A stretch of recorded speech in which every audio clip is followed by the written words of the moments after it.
Hello friends, welcome to your channel जिसका नाम है न्यू अपडेट। जैसा कि आप सभी जानते हैं कि मंगलवार को सीएम योगी आदित्यनाथ की तरफ से एक बहुत बड़ा अपडेट निकल के आया है। जी हां, आपको मैं बता दूं कि 13 प्रस्तावों पर मोहर लग चुकी है। कौन कौन से विभाग हैं, क्या क्या लाभ मिलने वाला, पूरी चीजें बारीकी से बताने वाली हूं, तो वीडियो को लास्ट तक जरूर देखिएगा।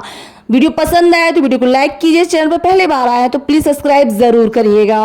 साथ ही आप कहां से मेरा वीडियो देख रहे हैं कमेंट करके जरूर बताइएगा। आपको पता है इस टाइम पे हमारे जो आउटसोर्स एम्प्लॉयज है सभी विभाग के, वो धरने पर आ चुके हैं। अपनी मांगों को लेकर, नियमितीकरण को लेकर, मानदेय वृद्धि को लेकर, वो जो परेशान है उसको लेकर लगातार मांग सरकार से कर रहे हैं। इसको लेकर सीएम योगी आदित्यनाथ की तरफ से बहुत बड़ी खबर निकल कर आ रही है। जी हाँ, आपको मैं बता दूं कि सीएम योगी आदित्यनाथ जी ने कहा है कि जो कंपनियां हैं जिससे हमारे आउटसोर्स एम्प्लॉयज परेशान हैं, तो अब सरकार के द्वारा वो कंपनियां नियमित की जाएंगी। साथ में वो कंपनियां सरकार ही देखरेख करेगी, यानी कि अब जो पैसा दूसरे खा रहे थे वो नहीं होगा।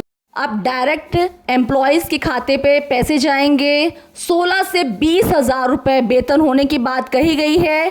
क्या क्या लाभ मिलने वाला है, किसको किसको मिलने वाला है, कौन कौन सी विभाग इसमें शामिल है, सारी चीज़ें मैं आपको बारीकी से बताने वाली हूँ। तो चलिए शुरू करते हैं आज का वीडियो और देखते हैं कि किसको किसको मिलने वाला है लाभ।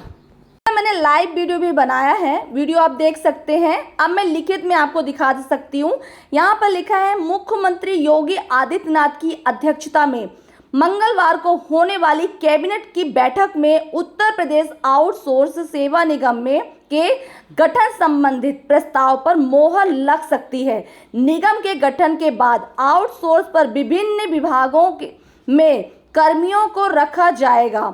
आउटसोर्स कर्मियों के शोषण से निजात मिलेगा। तो आप यहाँ पर देख सकते हैं, साफ साफ लिखा हुआ है कि मंगलवार को जो बैठक हुई है उसका मैंने वीडियो बना दिया है, आप लाइव देख सकते हैं ना। तो उसमें कैबिनेट में जो हमारे आउटसोर्स एम्प्लॉयज़ हैं उनको जो है फ़ायदा हो सकता है, और विभिन्न विभाग कर्मचारियों को, मतलब ऐसा नहीं किसी एक विभाग या स्वास्थ्य विभाग या बिजली विभाग, ऐसे किसी एक कर्मचारी को नहीं मिलने वाला है। कई विभाग के आउटसोर्स एम्प्लॉयज़ को बेनिफिट मिलने वाला है। और यहाँ पे आप देख सकते हैं जो शोषण हो रहा है हमारे आउटसोर्स एम्प्लॉयज़ के साथ, उससे भी मुक्ति मिल सकती है। कैसे मिलेगी आगे देखिए।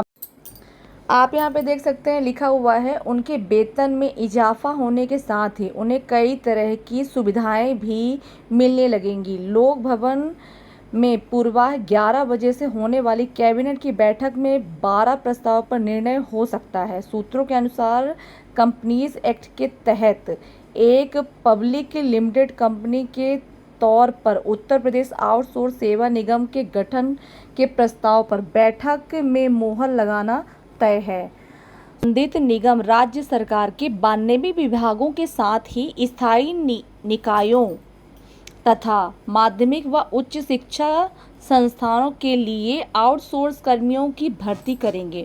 माना जा रहा है कि निगम के गठन के बाद आउटसोर्स कर्मियों का न्यूनतम वेतन 16,000 से 18,000 रुपये सरकार तय कर सकती है। डॉक्टर आदि के मामले में मानदेय 3 से 5 लाख रुपए तय हो सकता है। निगम कर्मियों को हर साल 5 तारीख तक मानदेय मिलने सुनिश्चित करेगी सरकार। तो आप यहाँ पे देख सकते हैं कि कई 92 विभागों को इसका लाभ मिलने वाला है, जिसमें टीचर भी आ सकते हैं जो आउटसोर्स में भर्ती किए जा रहे हैं। उनको भी कहा गया है कि उनको भी 16 से 18,000 रुपये वेतन दिया जाएगा। और यहाँ पर ये भी साफ साफ देख सकते हैं आपके लिखा हुआ है कि 5 तारीख तक, जो 5 तारीख होती है 1 से 5 के बीच में आपका जो वेतन है वो आपको मिलना निश्चित है ना।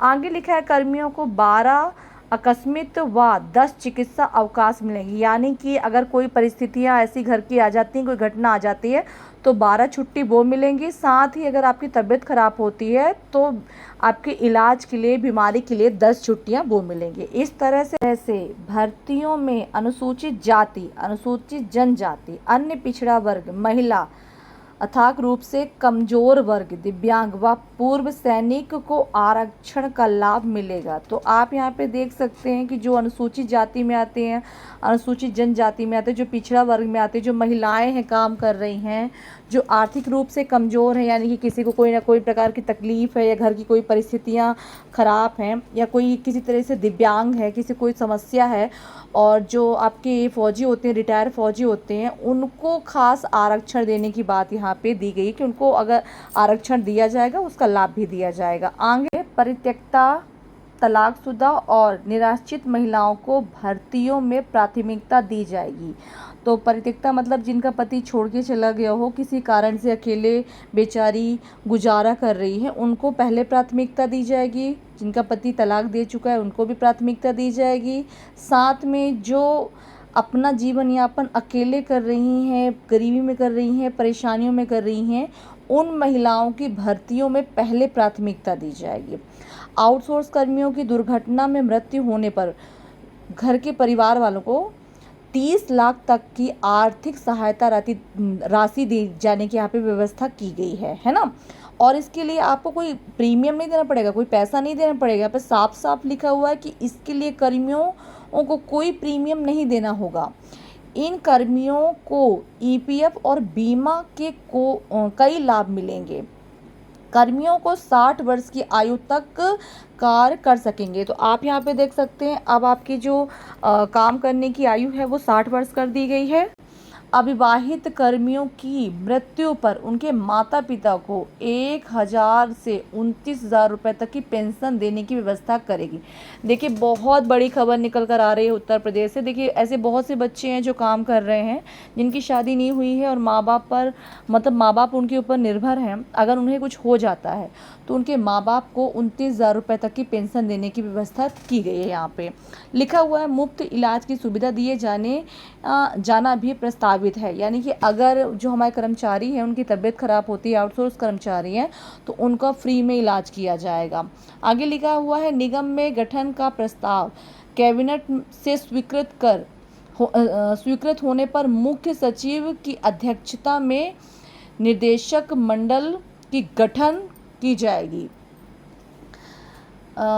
किया जाएगा। शासन द्वारा एक महानिदेशक नियुक्त किया जाएगा। देखिए यहाँ पे साफ साफ लिखा हुआ है कि कैबिनेट की स्वीकृत होने पर मुख्य सचिव की अध्यक्षता, यहाँ इसके लिए एक मुख्य सचिव रखा जाएगा जो हर चीज़ की गठन करेगा, और शासन द्वारा एक महानिदेशक नियुक्त किया जाएगा। मतलब सारी चीज़ों को इसके ध्यान से करने के लिए, ध्यान देने के लिए एक अध्यक्ष, एक महानिदेशक नियुक्त किए जाएंगे।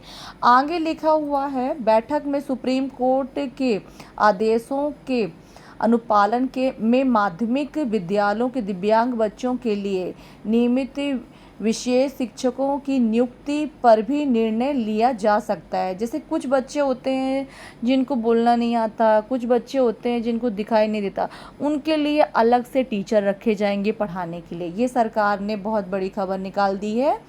आगे लिखा हुआ है अभी इन विद्यालयों में संविदा पर विशेष शिक्षक रखे जाते हैं। उत्तर विनिमय नीति लागू करने का प्रस्ताव भी स्वीकृत किया जा सकता है। इसके तहत ऐसे इलेक्ट्रॉनिकल उपकरण और पुर्जे जो अभी तक आयात किए जाते हैं उनका निर्माण प्रदेश में ही शुरू किया जाएगा। तो ऐसे कुछ इलेक्ट्रॉनिक उपकरण बनाए जाएंगे जिसको लेकर इसमें उद्योग और निवेश को भी बढ़ावा मिलेगा और युवाओं को भी रोजगार के नए अवसर खुलेंगे।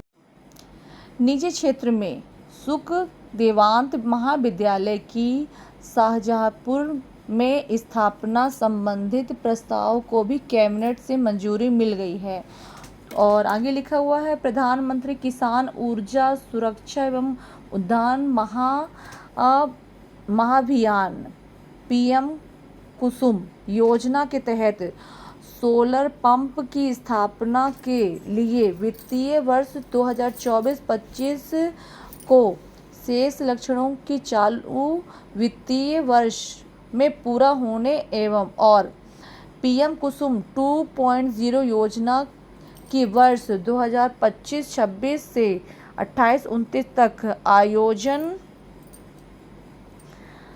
के अनुमोदन की प्रस्ताव भी कैबिनेट में रखा जा सकता है। आगे लिखा है भारत सरकार के सहयोग से संचालित इन योजनाओं में सोलर पंप पर 60% तक अनुदान उपलब्ध कराया जा सकता है। वित्तीय वर्ष 2025-26 में 45,000 विभिन्न क्षमता के सोलर पंप बनवाए जाने हैं। स्वास्थ्य विभाग के 15 सामुदायिक स्वास्थ्य केंद्र CHC को 30 बेड के प्रथम संदर्भ इकाई यानी कि AFRU के रूप में PP मोड पर विकसित करने के प्रस्ताव को भी कैबिनेट की हरी झंडी मिल सकती है। ऐसे में उन क्षेत्र के मरीजों को CHC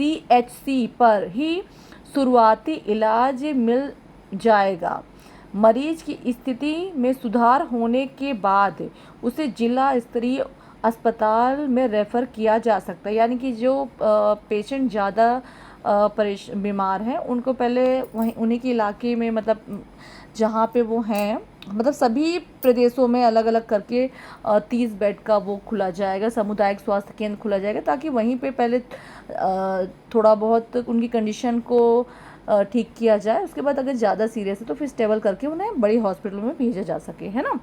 आप यहाँ पे देख सकते हैं कि सरकार ने बहुत सारी चीज़ें आप लोग के लिए निकाल दी है। मरीजों की स्थिति सुधार होने के बाद उसे जिला स्तरीय अस्पताल में रेफ़र किया जा सके। इसके लिए निजी विकासकर्ताओं से प्रस्ताव मांगे गए थे।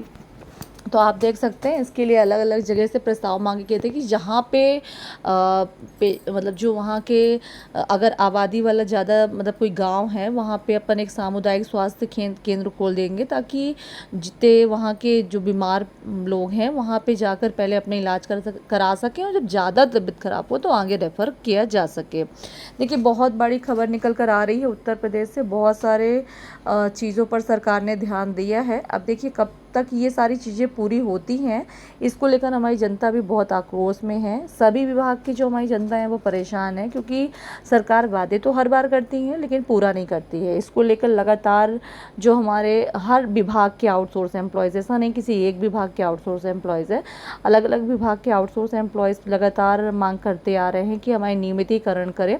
लेकिन इस बार सरकार ने जो पिटारा गोला बहुत अच्छा है, अगर इस पर अमल किया जाए तब तो बात बने, क्योंकि सरकार कह तो देती है मगर होता नहीं है। अब जब हो जाए तब तो बात करें, है ना। तो चलिए मिलती हूँ अगली वीडियो में एक नई जानकारी के साथ। तब तक के लिए नमस्कार।